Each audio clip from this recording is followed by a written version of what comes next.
Aveline had already bested him in the joust, and Keleva was determined not to lose a second time. Out of desperation to regain his honor, Keleva tripped Aveline and tossed her to the ground, ripping off her helmet as he did so. Silence fell upon the arena as Aveline was revealed. Keleva declared the previous competitions invalid. A woman had taken part, and this was not allowed. But the crowd cheered for Aveline. Keleva was furious, for he had lost to a woman and was now being shamed. Blinded by his rage, he forced Aveline to her knees. "Know your place, woman," cried he, and slit her throat. The son of the king, Prince Freyan, was present. He recognized Aveline's skill and bravery and began to see the injustice done to the women in his land. When he was made king, he rewrote the laws of Orlais so that women could also become chevalier. He honored Aveline and knighted her after her death. And to this day, any female who is knighted reveres Aveline the Brave, for she is the patron of all women chevalier.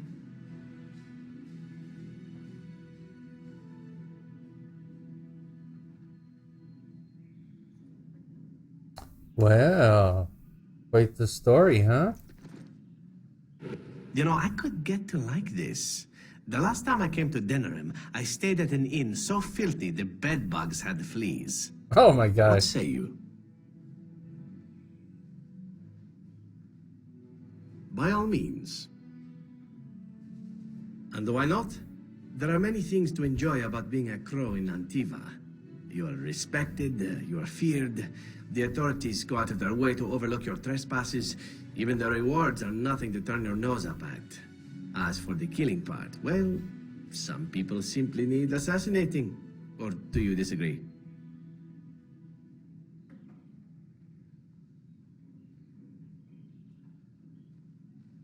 I often find myself the instrument of fate, ending these lives for one necessity or another. I console myself with the notion that most of them had it coming. As far as enjoying the act of killing itself, why not? There is a certain artistry to the deed, the pleasure of sinking your blade into their flesh and knowing that their life is in your hands.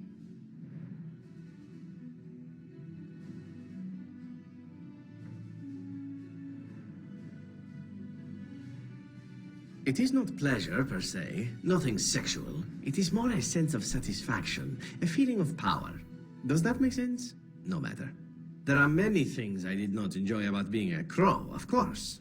Having no choice, being treated as an expendable commodity, the rules, oh, so many rules. But simply being an assassin, I like it just fine. I will continue to do it if I can, even if I am not a crow. Honestly, could you picture me doing something else?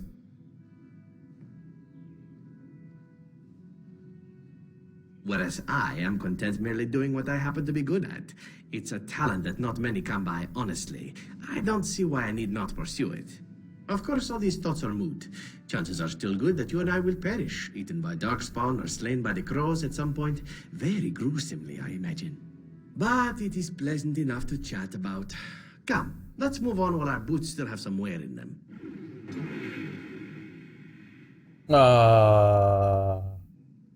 That's because I said I take no pleasure in killing. You know, I could get to like this. The last time I came to Denerim, I stayed at an... What say you? By all means. My adventures? I'm hardly an old man just returned from across the ocean, am I? Should I shake my fist at nearby children while I talk about the good old days?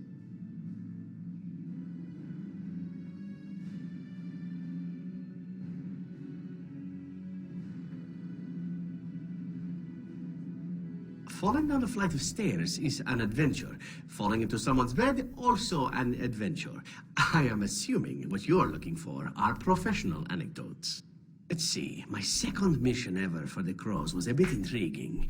I was sent to kill a mage who had been meddling in politics.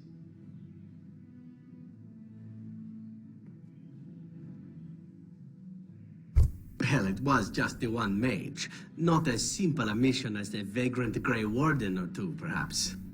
As it turned out, the mage in question was quite a delightful young woman. long, divine legs, as I recall. I caught her in a carriage on her way to escape to the provinces. After I killed her guard, she got down on her hands and knees and begged for her life. Rather aptly, I might add. So I joined her in the carriage for the night and left the next morning.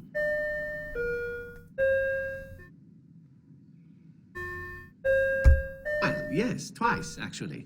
Then she decided to try and use me instead. The woman had actually convinced me to speak to the crows on her behalf. What can I say? I was young and foolish at the time. Then, as I was kissing her goodbye to return to Antiva City, she slipped on the threshold and fell backwards out of the carriage. Broke her neck. Shame, really, but at least it happened quickly.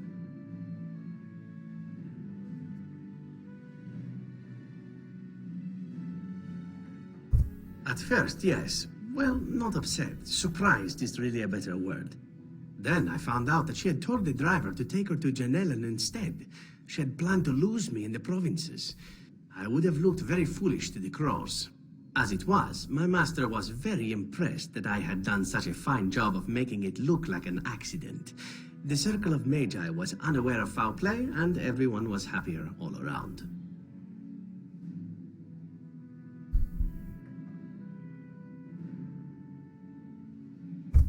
I got stupid, in fact, and very lucky. It was after that when I learned that one needn't let a pretty face go to your head. Professionalism was key. That's my moral of the day, you see. And one that not everyone learns, I'm sad to say. But that's enough tale spinning from me for the moment. Talking about the mage has made me a bit nostalgic, I'm afraid. Ah, the good old days. There we go. Zevran approves. We got it back. That was easy.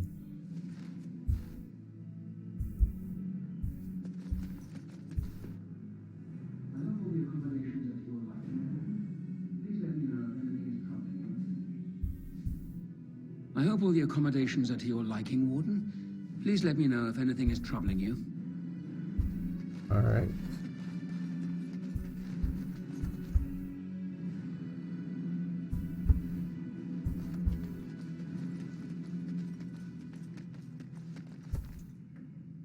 Shale of House Kadash. Is that who I once was? I find this difficult to believe.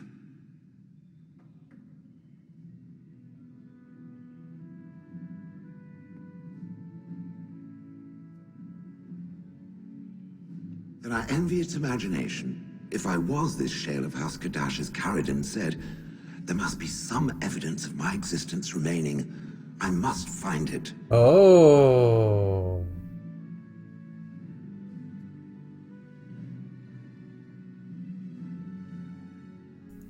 There is another way.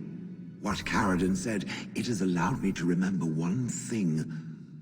I believe I know where Kadash Taig is. Oh.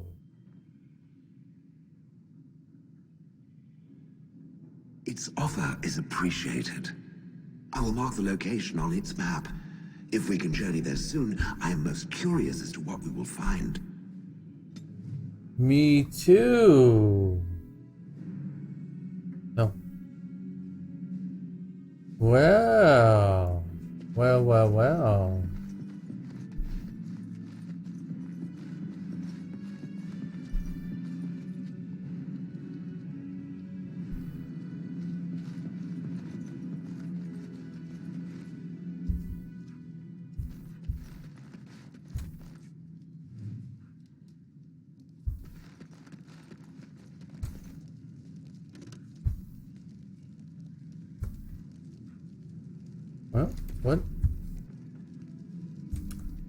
Oh, come on. Alright, maybe we'll unbug later.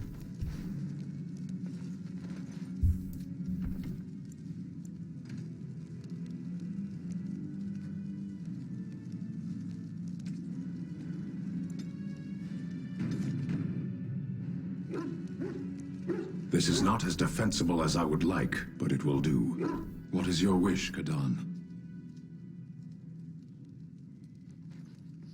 I am hardly surprised.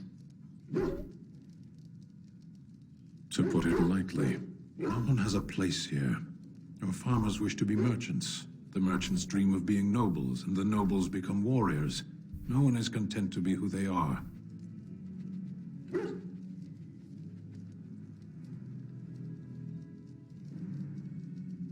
Perhaps. It's strange to be in a crowd and hear a language that is not your own, to see faces that are and aren't like yours. I miss the smells of Saharon, tea and incense and the sea. Ferelden smells of wet dogs.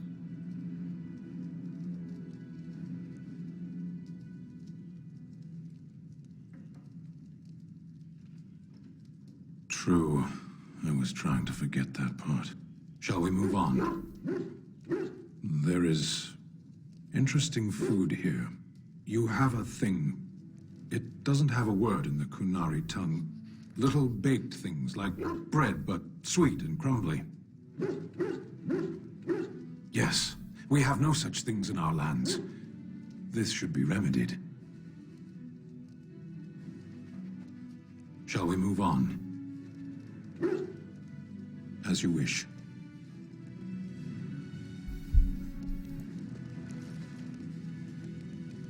If one more servant asks if I would like a change of clothes, I will set the house on fire.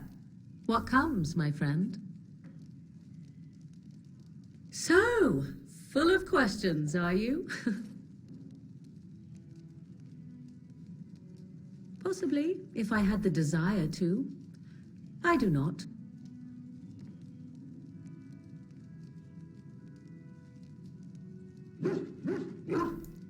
Perhaps you should dispense with your threats. I will pass on my mother's knowledge if and when it suits me.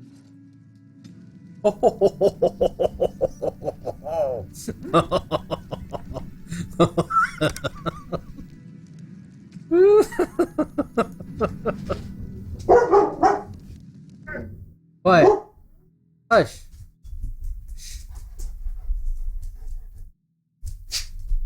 You want to go outside and bark at the neighbors? I'm going to let the dogs out.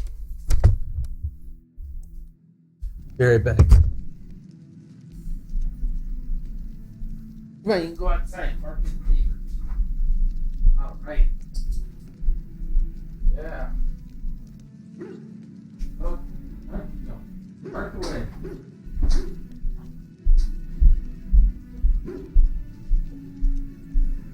Okay. Whoa, whoa, whoa. Okay. All right. Oh, sorry about that. Okay, here we go. We won't go through Sten's conversation again. We don't need to. If one more servant asks if I would like a change of clothes, I will set the house on fire. What comes, my friend? So, full of questions, are you?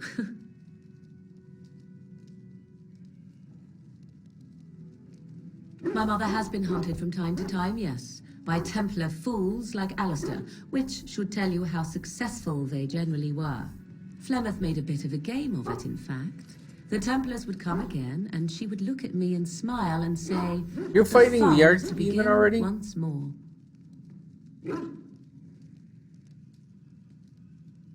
Wait a minute.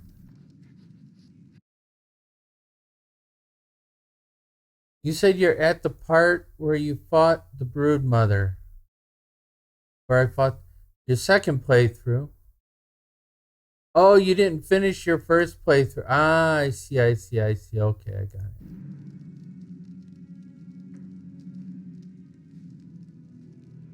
I am unsure. I was too young to understand, and perhaps 'twas bravado on Flemeth's part, or perhaps she was merely amused. I will never know. Flemeth would warn them once. 'Twas a warning they inevitably failed to heed. And then the true game began. Often Flemeth would use me as bait. A little girl to scream and run and lure the Templars deeper into the wilds and to their doom.